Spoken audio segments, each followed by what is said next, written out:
Hello guys, I hope you will be fine. Commissioner Rawalpindi ने जो है वो एक प्रेस कॉन्फ्रेंस अरेंज की है, जिसमें उन्होंने जो है वो बहुत सारे इल्जाम लगाए हैं। रावलपिंडी के कमिश्नर लियाकत अली कट्ठा ने जो है वो दावा किया है कि उनको जो है वो इलेक्शन में धांधली करने पे मजबूर किया गया था। उनका मजीद प्रेस कॉन्फ्रेंस में कहना यह था कि वो रावलपिंडी के जो है वो कमिश्नर है और इलेक्शन को जो है वो मैनेज करने के लिए उनके ऊपर काफी ज्यादा दबाव था, जिसके बाद उन्होंने जो है वो इलेक्शन में धांधली करवाई है और 13 डिवीजन में जो है वो इलेक्शन रिजल्ट को चेंज किया है। मजीद रिपोर्ट के मुताबिक उनका कहना यह था कि उन्होंने जो है वो इलेक्शन में बहुत सारे आजाद उम्मीदवार जो इलेक्शन लड़े थे और इलेक्शन में जो है वो जीत रहे थे, उनको जो है वो हराया है और मुखालिफ पार्टी के उम्मीदवार को जो है वो जिताने में अपना किरदार अदा किया है। 13 डिवीजन में जो है वो गए हैं और उन्होंने जो है वो पोलिंग स्टाफ के ऊपर दबाव डाला है कि वो इलेक्शन रिजल्ट को जो है वो चेंज करे और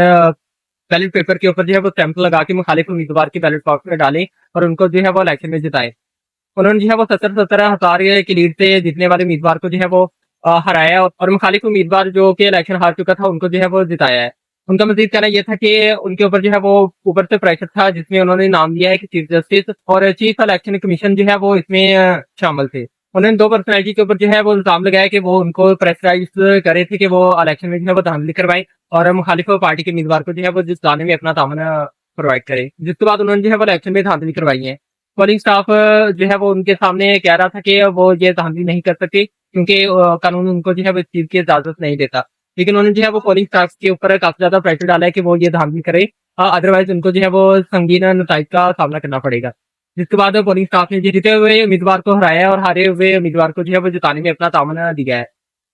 उनका मजीद कहना यह था कि जब से उन्होंने इलेक्शन में धांधली करवाई है तब से उन्होंने जो है वो सुकून की नींद नहीं ली और उनका जमीर जो है वो उनको मलामत कर रहा है कि उन्होंने जो है वो एक हारे हुए उम्मीदवार को जिताया है और पाकिस्तान के साथ जो है वो दगा की है। उनका मजीद कहना यह था कि उन्होंने रावलपिंडी के हल्के में बहुत ज्यादा काम करवाए हैं और बहुत सारे डेवलपमेंट के प्रोजेक्ट जो है वो उनके दौर में कम्प्लीट हुए हैं। इसमें उन्होंने कहा है कि फौली हॉस्पिटल जो रावलपिंडी में है वो बनाने में उनका मरकजी किरदार रहा है। उनका मजीद कहना यह था कि उनके बावजूद जो है वो पाकिस्तान में मरे हैं और उन्होंने जो है वो पाकिस्तान बनाने में काफी स्ट्रगल की है। इसकी वजह से जो है वो उनका जमीर अब उनको मलामत कर रहा है और कह रहा है कि उन्होंने जो है वो गलत काम किया है। फिर उनका कहना यह था कि उन्होंने सुसाइड करने का फैसला किया था, लेकिन बाद में उनको ख्याल आया कि वो हराम की मौत क्यों मरे, इसलिए जो है वो उन्होंने फैसला किया कि वो ये सारी चीजें पब्लिक के सामने रखेंगे और एक प्रेस कॉन्फ्रेंस जो है वो अरेंज करेंगे, जिसमें वो ये सारी चीजें जो है वो पब्लिक को बताएंगे और पब्लिक खुद फैसला करेगी कि क्या सच है और क्या झूठ है। इसके बाद उन्होंने जो है वो अपने आप को पुलिस के हवाले कर दिया और पुलिस ने जो है वो उनको हाथ लेके नामालूम मकाम के ऊपर जो है वो शिफ्ट कर दिया है और उनके ऊपर जो है वो अब केस चलाया जाएगा।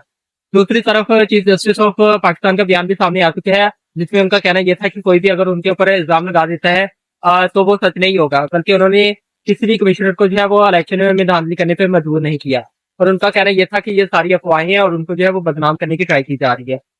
दूसरी तरफ चीफ इलेक्शन कमिश्नर सिकंदर राजा का बयान भी जो है वो सामने आ चुका है और उन्होंने कहा कि इस वाकये की जो है वो तहकीकात करवाई जाए और जो भी गुनाहगार है उसको जो है वो सजा दी जाए। उनका मजीद कहना यह था कि उनके ऊपर जो है वो इल्जाम लगाया जा रहा है और उनको बदनाम करने की कोशिश की जा रही है। उन्होंने जो है वो इलेक्शन मुनफाना तरीके से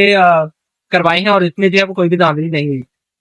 पीटीआई जो है वो पहले ही दावा कर रही है कि इलेक्शन में जो है वो बहुत ज्यादा धांधली हुई है। उनके पास फॉर्म 45 है, जिसके मुताबिक उनके उम्मीदवार ने जो है वो इलेक्शन जीता है, लेकिन फॉर्म 47 और फॉर्म 49 में जो है वो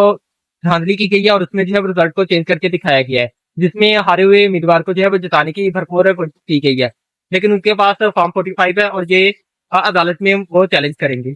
इससे पहले इमरान खान ने जो है वो अमेरिका से तामन की अपील की थी और कहा था कि पाकिस्तान में इलेक्शन में जितनी भी धांधली हुई है उसकी ज्यादा तहकीकात होनी चाहिए। आने वाले दिनों में देखते हैं कि ऊँट किस करवट बैठता है और धांधली की तहकीकात होती है या नहीं और मरकज में जो है वो पाकिस्तान में हुकूमत कौन बनाएगा। ये आने वाले दिनों में ये सारी चीजें जो है वो बहुत ज्यादा क्लियर हो जाएंगी।